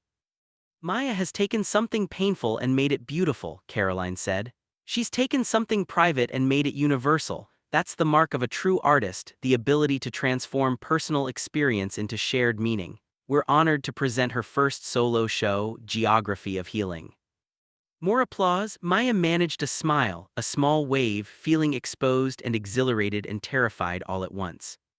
The night ended after 11. Most of the guests had left, but Emma and Jasmine and Liam stayed to help Maya process everything. 11 paintings sold," Emma kept saying. 11, do you know how incredible that is for a first show?" "Caroline said she has a waiting list for your next pieces," Jasmine added. "People want to commission work from you, Maya. You're not just a graphic designer anymore, you're an artist." "I'm still processing," Maya said, feeling dazed. "Did that really just happen?" "It really did," Liam confirmed, "and you deserve every bit of success that's coming your way." They celebrated with late-night pizza, rehashing every moment of the evening, and Maya felt gratitude so overwhelming she could hardly contain it. 6 months ago, she'd been broken. Now she was whole in a way she'd never been, even when she'd been with Daniel. She'd lost her home when Daniel left, but she'd built a better one. This one was made of friendships and creativity and self-discovery. This one was made of her own courage and resilience. This one couldn't be taken away because it lived inside her. After the success of the art show, life shifted into a new gear. Maya quit her graphic design job and went freelance, finally trusting her talent enough to bet on herself. She set up a proper studio in her apartment's spare room, the room that used to be Daniel's office. Now it held her easels and canvases, her paints organized by color, natural light streaming through the window she'd had installed. Commissions started coming in, first from friends of people who'd attended the show, then from strangers who'd seen her work online. She painted custom pieces, mostly abstracts, some landscapes, and found she loved the collaboration, the challenge of capturing someone else's emotions on canvas. She was making enough to cover rent and expenses with a little left over. It wasn't a fortune, but it was freedom. Autumn arrived with crisp air and golden leaves. Maya fell into new routines: morning painting sessions, afternoon coffee with Liam, evening pottery when the mood struck. She joined a local artist collective that met weekly, critiquing each other's work and providing support and community. She was happy, genuinely happy, and yet something had shifted with Liam, and Maya couldn't quite put her finger on what. They still saw each other regularly, still talked for hours, still shared an easy intimacy. But there was a new tension underneath it all, something unspoken hanging between them. Sometimes she'd catch him looking at her with an expression she didn't know how to interpret. Sometimes their hands would brush and they'd both pull away too quickly, too aware. Sometimes conversations would trail off into loaded silences. Jasmine noticed it before Maya admitted it to herself. "So when are you and Liam going to stop pretending you're just friends?" Jasmine asked one evening over wine. "We are just friends," Maya said automatically. "Please, the sexual tension when you two are in the same room could power a small city." "There's no sexual tension, we're friends, good friends." "Right, and I'm the Queen of England." Jasmine rolled her eyes. "Maya, come on, I've seen the way you look at each other, the way he lights up when you walk into a room, the way you talk about him like he hung the moon." "He's important to me," Maya admitted. "He was there when I was falling apart, he helped me rebuild, but that doesn't mean that you're in love with him." The words hung in the air, heavy and undeniable. "I'm not," Maya said, but the protest sounded weak even to her own ears. "I can't be, it's too soon after Daniel, I'm not ready for another relationship." "Who said anything about a relationship? I'm talking about feelings. Do you have feelings for Liam?" Maya opened her mouth to deny it, then closed it again.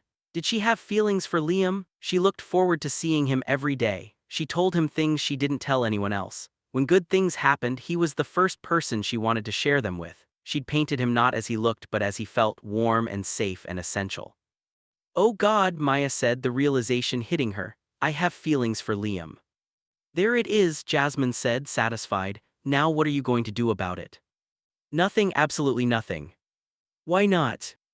"Because I'll ruin it, because I'm still a mess from Daniel, because I don't trust my own judgment anymore, because Liam is the best thing in my life right now, and if I try to make it romantic and it doesn't work out, I'll lose him completely." "Or," Jasmine said gently, "you could tell him how you feel and discover he feels the same way, and you could have something beautiful together. Or I could destroy our friendship and end up alone and heartbroken again."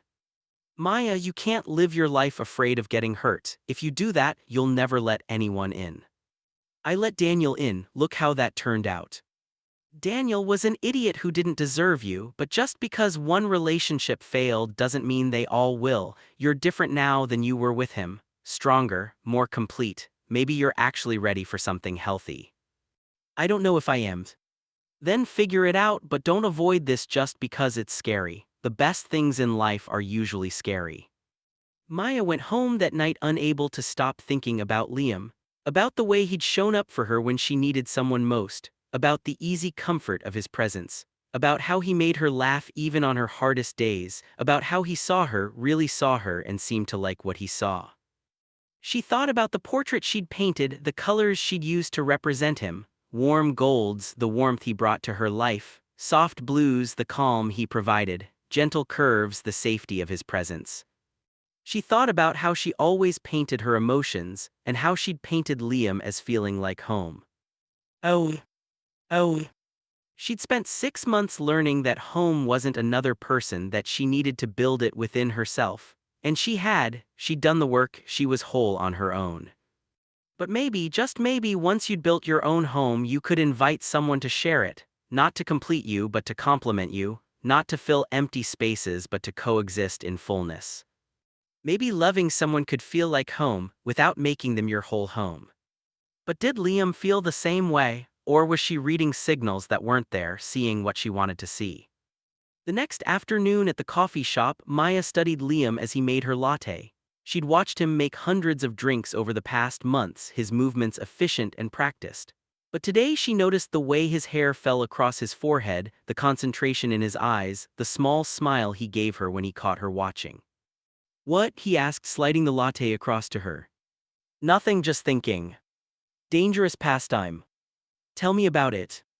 They sat at their usual table and Maya tried to act normal. But normal felt impossible when she was suddenly hyper-aware of everything. The way his knee almost touched hers under the table, the way he leaned in when he talked to her, the way his attention felt like being in a spotlight.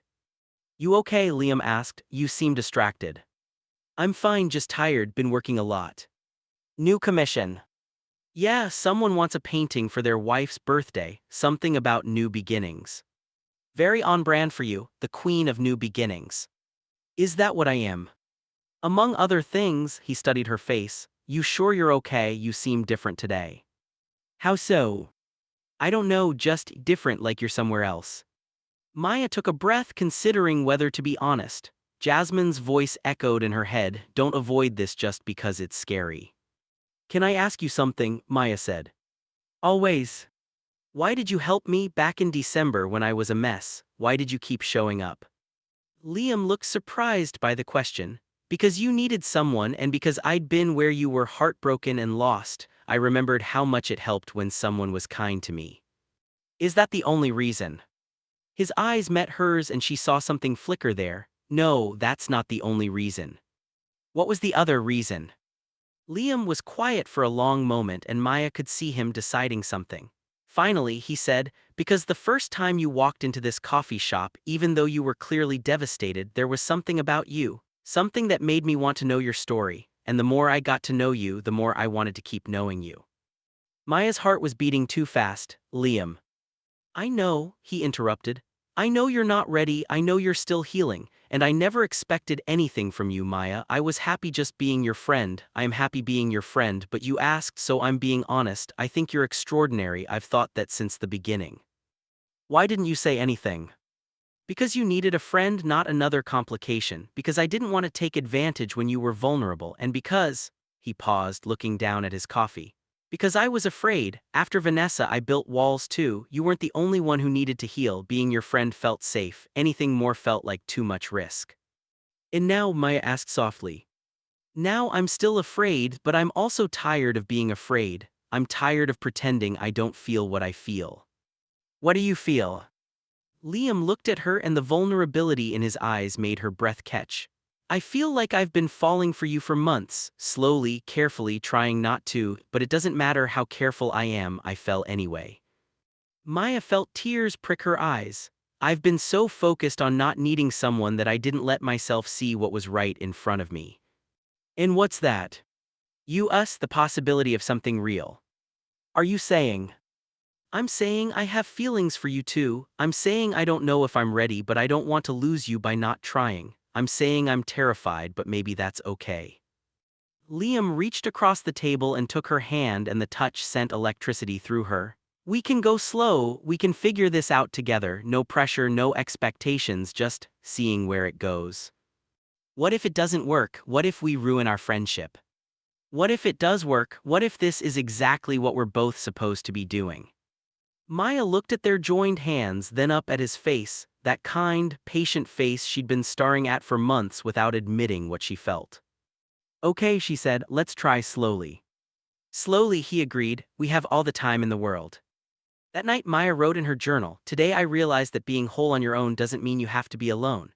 It means you're choosing to be with someone, not needing to be with them. I've spent 8 months learning to be complete without anyone else. Maybe now I'm ready to share that completeness. Maybe that's what real love is, two whole people choosing each other, not two incomplete people trying to make one whole." Dating Liam was different from anything Maya had experienced before. With Daniel, they'd rushed into intensity, 3 dates and they were exclusive, 2 months and they'd said I love you, 6 months and they were talking about moving in together.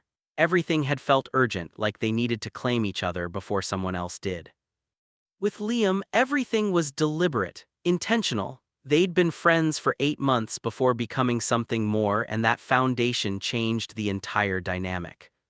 Their first official date was dinner at a small Italian restaurant. They sat across from each other at a table with a flickering candle, and Maya kept expecting it to feel awkward or forced. But it didn't. It felt like all their coffee shop conversations, just with better food and the acknowledgement that this meant something different now. "This is weird, right?" Maya said halfway through her pasta. "We've had hundreds of conversations, but now that it's a date, I feel like I forgot how to talk." Liam laughed. "It's a little weird, but good weird. Definitely good weird. Tell me something I don't know about you yet," he said, "something you haven't told me in all our coffee talks." Maya thought about it.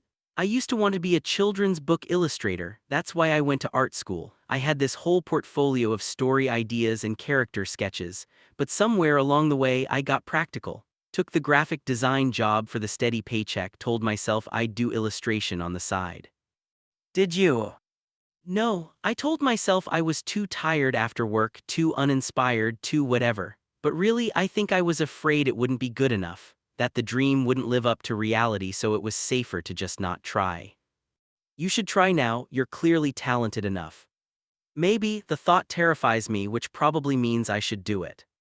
"What would the story be about?" "A kid learning that they're brave even when they're scared. That courage isn't the absence of fear, it's doing things despite the fear." Liam smiled. "That's very much your journey." "Yeah, I guess it is." "Your turn, tell me something I don't know about you." Liam considered this, twirling pasta on his fork. "I almost didn't go to college. My parents wanted me to, had saved up for it, but I wanted to travel, see the world, figure out who I was outside of their expectations. We fought about it for months." "What changed your mind?" "My dad had a heart attack, mild one, but it scared everyone. And suddenly I felt like I owed them. They'd saved all that money, had all these hopes for me. So I went, got my degree in business because it seemed practical, spent 4 years resenting every minute of it." "Do you still resent it?" "Number turns out I needed that time to grow up, to understand what I actually wanted.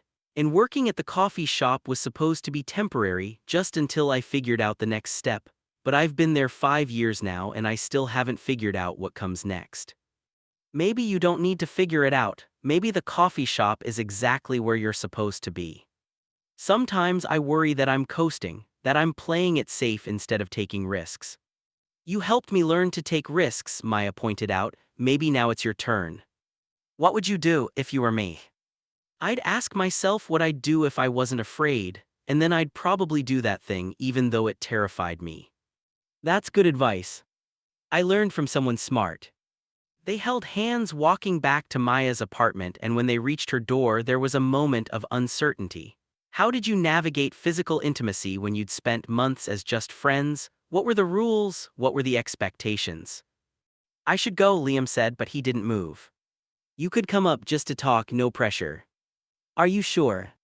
"I'm sure. I want you to come up. Everything else we can figure out as we go." Inside, Maya made tea while Liam browsed her bookshelves, pulling out volumes and reading back cover summaries. It felt natural, comfortable, right?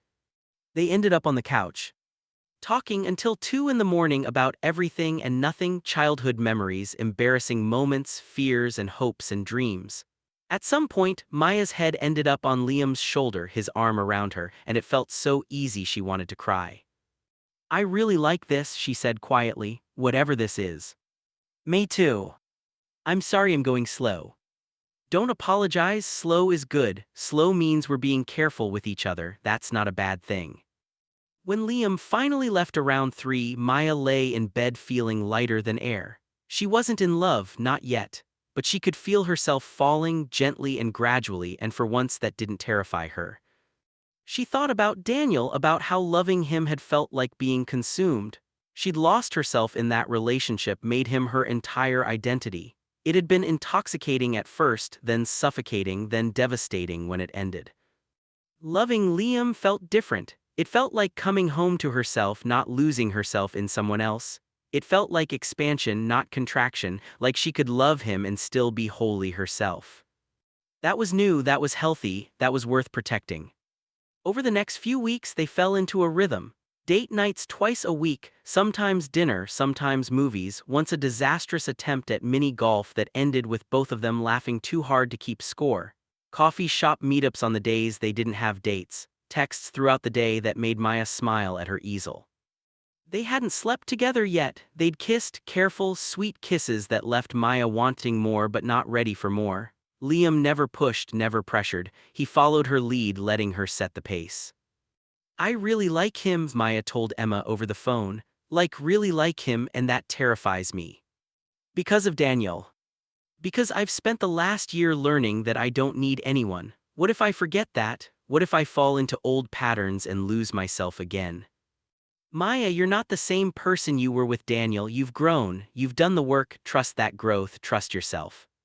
What if I hurt him? What if I'm not ready and I lead him on and break his heart?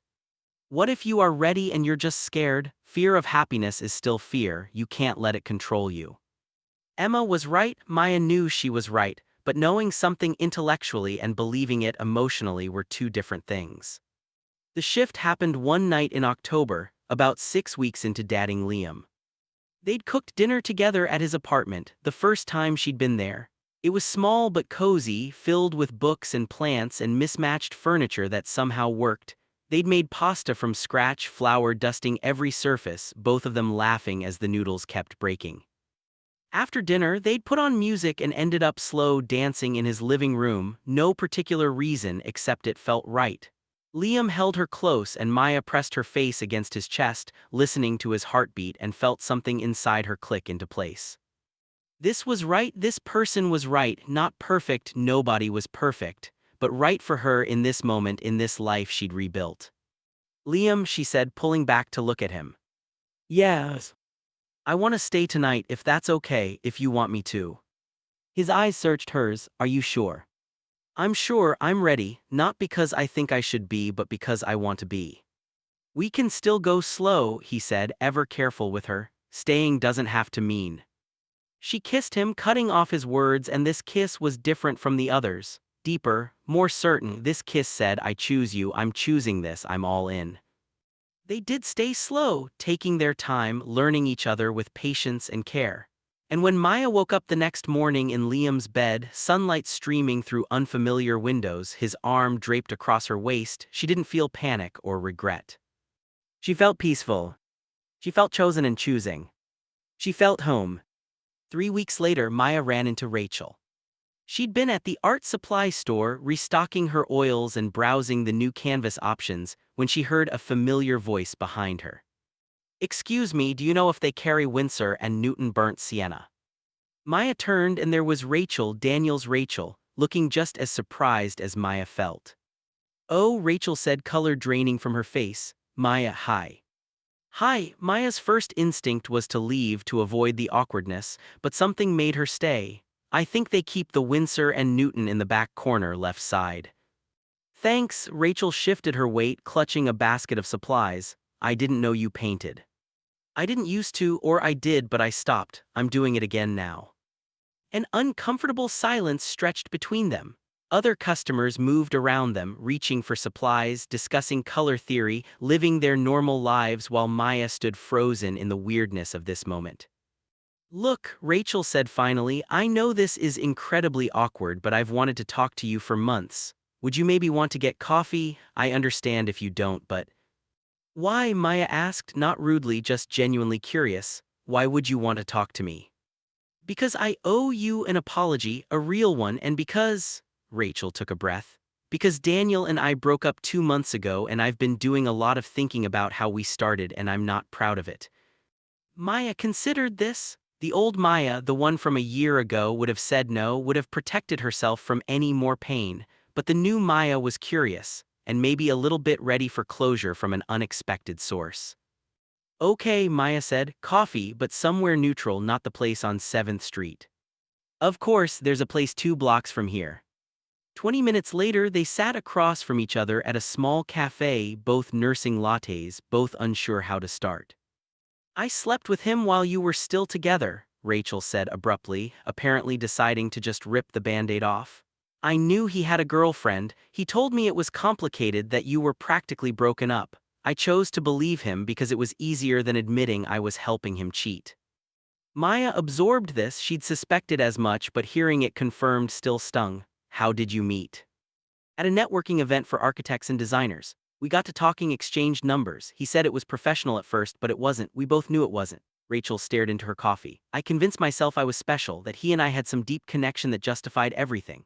But the truth is, I was just available and willing, and he was too much of a coward to end things with you before starting something with me. Why are you telling me this? Because you deserve to know the truth. Because I've been where you are, well, not exactly, but close enough. My ex-boyfriend left me for someone else, and I spent years wondering if I'd done something wrong, if I'd been enough. And the whole time I was with Daniel, I kept thinking about you, wondering the same things. It's eaten at me. So this is for your conscience. Partly, yes, but also because I think you should know that none of it was your fault. Daniel was checked out of your relationship long before I came into the picture. He was already looking for an exit. I just happened to be there. If it hadn't been me, it would have been someone else. Maya took a slow sip of her latte, processing. Did you love him? Rachel laughed bitterly. I thought I did, but looking back, I think I was in love with the fantasy, the romance of being chosen, of being the one he wanted enough to leave for. The reality was much less romantic. He talked about you constantly, told me how guilty he felt, how confused he was. He kept comparing us like he was trying to decide who was the better option. It made me feel terrible, but I stayed anyway because I'd invested so much in the fantasy. When did it end? July. We had a huge fight because I wanted to meet his family and he kept putting it off. Finally, he admitted he'd been comparing me to you the entire time we were together, and he didn't think I measured up. Can you imagine? He left you for me and then resented me for not being you. Despite everything, Maya felt a twinge of sympathy for Rachel. They'd both been casualties of Daniel's inability to be honest with them, with himself. I'm sorry, Maya said. That must have hurt. It did, but honestly, I deserved it. Karma, right? Rachel smiled sadly. The thing is, after we broke up, I started therapy, and my therapist asked me why I'd been willing to date someone who was still in a relationship. What that said about my self-worth, my patterns, it's been eye-opening and awful and necessary. I did therapy too, after Daniel left. Did it help? Eventually, at first it just made me more aware of how broken I was, but yeah, it helped. I'm in a much better place now. You look good, Rachel said, and she seemed to mean it. Happier than in the photos Daniel showed me. I am happier. Turns out being dumped was the best thing that could have happened to me. I finally figured out who I was without someone else defining me. That's what I'm trying to do now. Figure out who Rachel is when she's not trying to be what some man wants her to be. They talked for another hour, not as friends exactly, but as two women who'd been caught in the same man's orbit and lived to tell about it. Rachel told her about her own journey of healing, her struggles with self-worth, her realization that she'd been seeking validation from men since she was a teenager. Maya found herself sharing too, about the art show, about Liam, about learning that home was something you built inside yourself. He sounds good for you, Rachel said when Maya described Liam, completely different from Daniel. He lets me be myself, encourages it even. I didn't realize how much I was dimming myself with Daniel until I didn't have to anymore. I dimmed myself too, Rachel admitted. Tried to be cool and low maintenance, the girl who didn't need anything, but everyone needs something, pretending otherwise just builds resentment. When they finally parted ways, Rachel gave Maya a quick hug. Thank you for giving me a chance to apologize, Rachel said. You didn't have to. Thank you for being honest. It helps knowing it really wasn't about me. It was never about you, you were always enough, Daniel just couldn't see it. Walking home, Maya felt lighter. She'd thought she'd have to carry anger toward Rachel forever, but hearing her story, seeing her humanity made it easier to let go. Rachel wasn't a villain, she was just another person making mistakes and trying to grow from them. That night, Maya told Liam about the encounter over dinner. How do you feel about it? He asked. Surprisingly okay. I mean, it still sucks knowing they were together before Daniel and I officially ended, but Rachel was right. If it hadn't been her, it would have been someone else. Daniel was already gone, I just didn't want to see it. That's very mature of you. I'm not saying I want to be friends with her or anything, but I don't hate her, and letting go of that hate feels good. You've come so far, Liam said, reaching across the table to take her hand. Sometimes I think about the girl who first walked into the coffee shop, so broken she could barely speak, and I look at you now and I'm in awe of your strength. I wasn't strong, I was surviving. Sometimes they're the same thing, and surviving is always the first step to thriving. Maya squeezed his hand. I'm thriving now with you, because of you partly, but also because of me. I did the work. You absolutely did. Later, lying in bed with Liam's arm around her, Maya thought about the girl she'd been a year ago. That girl had believed Daniel was her entire world, that losing him meant losing everything. That girl had been so afraid of being alone that she'd made herself small, manageable, easy to love. This girl, the one she was now, knew better. She knew she was whole on her own. She knew her worth wasn't determined by who loved her. She knew that the right kind of love didn't make you smaller, it gave you room to grow. She pulled out her phone and wrote a note to herself. You survived the worst heartbreak of your life, and you didn't just survive, you transformed. You turned pain into art. You turned loneliness into self-discovery. You turned the end of one story into the beginning of a better one. That girl who thought she was nothing without Daniel, she became everything on her own, and she deserves to be proud of that. By December, Maya and Liam had been together for 3 months, and Maya had never felt more secure in a relationship. They'd navigated their first disagreement, a silly fight about whether to watch a movie or go to a party, and managed to talk through it without drama. They'd met each other's families at Thanksgiving, which had been surprisingly easy. They'd started talking about the future in vague but hopeful terms. And yet, as the anniversary of her breakup with Daniel approached, Maya found herself unexpectedly melancholic. She'd thought she was over it, she was happy with Liam. She'd built a life she loved, but something about the calendar flipping to December made her remember December a year ago, the rain, the coffee shop, the way her world had felt like it was ending. It's normal, Jasmine told her when Maya expressed guilt about feeling sad. Anniversary reactions are real. You're allowed to acknowledge what happened without it meaning you're not over it. But I am over it. I don't want Daniel back. I'm happy with Liam, so why do I feel so weird? Because grief isn't linear. You can be healed and still have moments of sadness. You can be happy in your present and still mourn your past. Both things can be true. Maya knew Jasmine was right, but she still felt guilty when she woke up on December 19th, exactly 1 year since Daniel had left, with a heaviness in her chest. She'd planned to spend the day working on a new commission, but instead found herself pulling out her old journals from last year. Reading her entries from those early days of heartbreak was almost physically painful, the raw desperation, the constant wondering if she could survive, the way she'd measured time in moments of missing him. I miss the way he hummed while making breakfast, asterisk she'd written. I miss how he always put his cold feet on me in bed. I miss fighting about whose turn it was to take out the trash. Reading it now from a year's distance, Maya could see the truth she'd been unable to see then. She hadn't missed Daniel. She'd missed the life she'd built around him. She'd missed having a person. She'd missed the identity of being part of a couple. But that Maya, the one who'd written those words, hadn't known who she was outside of being Daniel's girlfriend. She'd needed him because she didn't trust herself to be enough alone. This Maya knew better. She picked up her current journal and wrote, 1 year ago today I thought my life was ending. I couldn't imagine a future without Daniel. Couldn't imagine being happy again. Couldn't imagine loving anyone else or anyone else loving me. But here I am, happy, whole. In love with a man who sees me and likes what he sees. Creating art that matters. Living a life I built with my own hands. That broken girl from a year ago would be so proud of who I became. I'm proud of who I became. Liam came over that evening with Thai food and a willingness to listen if she wanted to talk or sit in silence if she didn't. I don't know what I need, Maya admitted. Part of me wants to talk about how I'm feeling, but part of me feels like I shouldn't be feeling anything. You're allowed to feel whatever you feel, Liam said gently. Today marks a big shift in your life. It makes sense that you'd be reflective.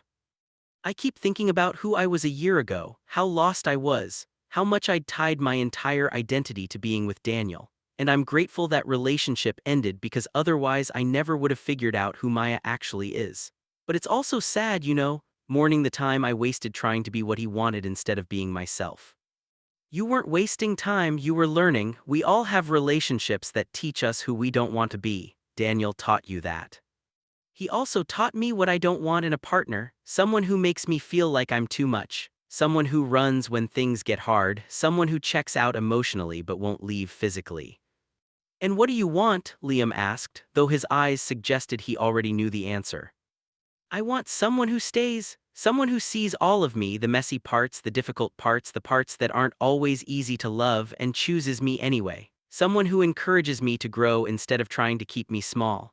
Someone who's my partner, not my whole world. Someone like me, his voice was tentative, hopeful. Exactly like you. Maya moved closer to him on the couch, taking his hand. Liam, you've been the most important person in my healing. You showed me what healthy love looks like. Patient, kind, steady. You never asked me to be anything other than what I am. That's because what you are is extraordinary. I wasn't always. A year ago I was a mess. A year ago you were surviving something devastating. Now you're thriving. That's not luck, Maya. That's hard work. That's courage. You did that. She kissed him then, soft and sweet, and felt gratitude so intense it almost hurt. Gratitude for him, yes, but also for herself, for doing the work, for not giving up, for choosing to rebuild even when it felt impossible.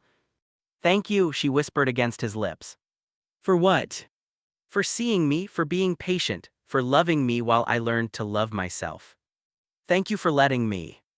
They spent the rest of the evening curled up together, watching movies and talking about their favorite memories from the past year. Liam told her about watching her gradually come back to life, the first time he'd seen her smile, really smile, after weeks of tears. The day she'd shown him her first finished painting. The moment he'd realized he was falling in love with her but was too afraid to say it. When did you know, Maya asked, that you loved me? The day you showed me your emergence painting, the one from your art show. You were talking about what it meant, breaking through the surface, choosing to live instead of just survive, and your face was so alive, so passionate. I looked at you and thought, I could love this person my whole life and never get tired of it. Why didn't you tell me? Because you weren't ready to hear it, and I was okay with that. I was willing to wait as long as it took. And now I think you're ready, so I'm going to say it. I love you, Maya. I love your strength and your vulnerability. I love how you turned pain into art. I love how you care about people, how you show up for your friends. I love the way you see the world and the way you make me see it too. I love you exactly as you are. Maya felt tears spill down her cheeks, but they were happy tears, healing tears. I love you too. I love how patient you are, how kind. I love that you let me be myself. I love that you're not afraid of my past or my baggage. I love that you make me want to be brave. You are brave, you've always been brave. They held each other as the evening turned to night, and Maya felt something settle deep in her bones. This was right. This person was right. Not because he completed her, she was already complete, but because he complemented her. Because their wholeness fit together in a way that made both of them more. Later, as she was falling asleep in Liam's arms, Maya thought about the calendar. Tomorrow would be December 20th. The anniversary would be over, and she would wake up not to the specter of her past heartbreak but to the reality of her present happiness. She'd survived the worst year of her life. More than survived, she'd transformed it into the best thing that ever happened to her. And that was worth celebrating. In January, Maya got a call from a small publishing house. They'd seen her work at the art show. One of the editors had been there, browsing, and they were interested in commissioning her to illustrate a children's book. The story was about a young girl learning to be brave after losing her grandmother, and the editor thought Maya's style would be perfect for it. We loved the emotion in your paintings, the editor, Natasha, said over the phone. They're honest without being overwhelming, exactly the tone we need for this project. Maya sat at her kitchen table, phone pressed to her ear, unable to quite believe what she was hearing. This was the dream she'd given up on years ago. The thing she'd told herself was too impractical, too unlikely, too risky. I'd have to see the manuscript, Maya said, trying to sound professional instead of desperately excited. Make sure it's a story I connect with. Of course, I'll email it to you today. Take your time reading it and let me know if you're interested. But Maya, I really hope you are. Your work is special. After hanging up, Maya sat in stunned silence for a full minute before calling Liam. They want me to illustrate a children's book, she said when he answered. An actual publisher wants to hire me for an actual book. Maya, that's incredible. When did you apply for this? I didn't. They saw my work at the show and reached out. Liam, this is my dream, the dream I gave up on, and it just found me anyway. Because you're talented, because you put your work out into the world instead of hiding it, you deserve this. I'm terrified. Good, that means it matters. Maya read the manuscript that evening, curled up on her couch with tea. The story was about a girl named Olivia whose grandmother had died, and Olivia couldn't figure out how to be brave anymore because her grandmother had been the one who taught her courage. Throughout the story, Olivia learned that bravery wasn't about not being afraid, it was about doing things despite being afraid. About carrying her grandmother's lessons in her heart, about finding strength she didn't know she had. By the end, Maya was crying, not sad tears but tears of recognition. This story was her story. Different circumstances, different details, but the same essential truth: sometimes losing someone forces you to find yourself. She called Natasha the next morning. I'm in, I want to illustrate this book. Wonderful, I'll send over the contract. We'd need the illustrations finished by June. Does that work for your schedule? It works perfectly. For the next 5 months, Maya poured herself into the project. She sketched Olivia dozens of times, getting her expression just right, the fear in her eyes but also the determination. She painted Olivia's grandmother in warm golds and soft pinks, a gentle presence throughout the book even after she was gone. She created spreads showing Olivia trying new things, climbing trees, speaking in front of her class, standing up to a bully, each time a little braver. The final illustration showed Olivia standing on a hill, arms outstretched, birds flying around her. The grandmother was a hint of light in the sky, there but not there, part of Olivia now instead of separate from her. It was beautiful, more than that, it was true. Liam watched her work with quiet pride, bringing her food when she forgot to eat, reminding her to sleep when she got too absorbed. He never complained about the hours she spent hunched over her drawing table, never made her feel guilty for being distracted. This is important, he said when she apologized for being unavailable. I'm not going anywhere, do what you need to do. Jasmine came over one evening to see the progress and ended up crying at the illustrations. These are going to help so many kids, she said, wiping her eyes. Kids who have lost people, kids who are learning to be brave. You're doing something important, Maya. I'm just drawing pictures. You're telling a story that needs to be told. That's not just drawing pictures. In March, Maya got word that her painting Home, the centerpiece from her art show, had been selected for a regional exhibition. It would tour 3 cities over the summer with her name and artist's statement displayed beside it.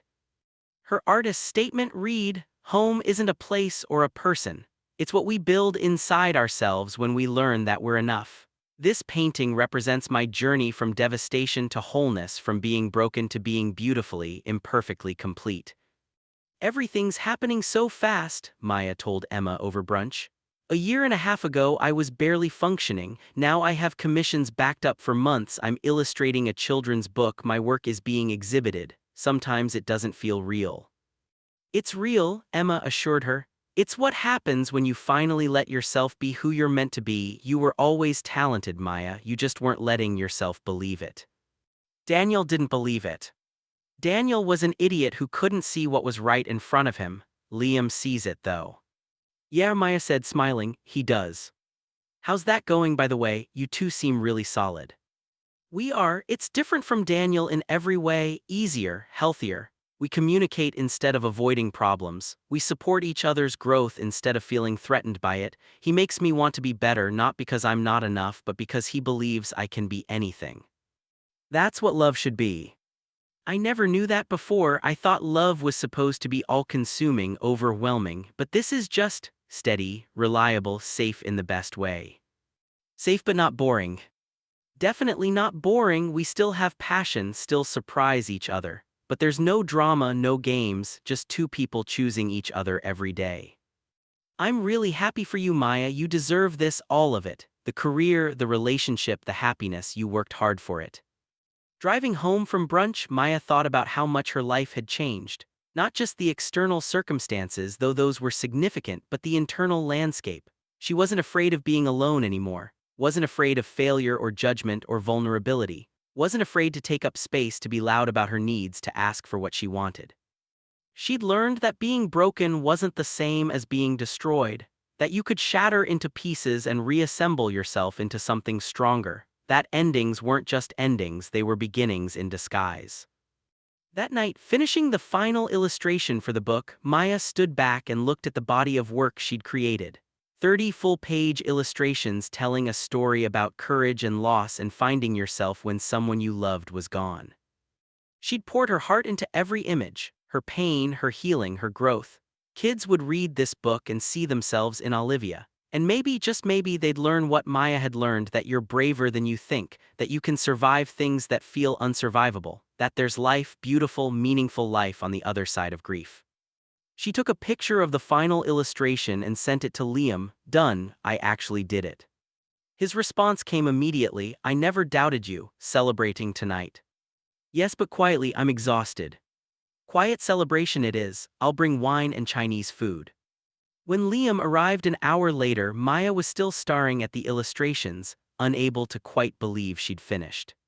"These are beautiful," Liam said, looking through them carefully. "Really, truly beautiful, you should be so proud." "I am. Is that okay, to be proud of myself?" "It's more than okay, it's necessary. You created something meaningful, Maya, own that." They celebrated with wine and too much Chinese food, toasting to completed projects and new beginnings. And when Maya finally climbed into bed that night, Liam's arm around her, she felt a contentment so deep it was almost overwhelming. She'd come so far, from the girl crying in the coffee shop to the woman illustrating her dream, from broken to whole, from lost to found. And the journey had been worth every difficult step. The children's book, Olivia's Bravery *, was published in September, 18 months after Maya's breakup with Daniel, 15 months after her first art show. The launch party was at a local bookstore and the turnout surprised everyone. Parents with kids, teachers, librarians, former art show attendees, Maya's entire friend group. Even some of the people from her pottery class came, proudly displaying the bowls and mugs they'd made.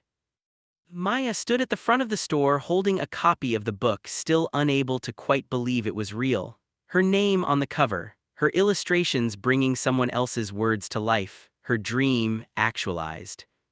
"Thank you all for coming," she said when it was time for her to speak. Her voice shook slightly, but she pushed through. "This book means everything to me, not just because it's my first published work, but because it tells a story I needed to hear when I was at my lowest." She told them about losing Daniel, not the details but the essence, about how it had felt like the end of everything, about how she'd had to learn to be brave enough to rebuild, about how art had saved her, how friends had carried her, how therapy had helped her understand herself.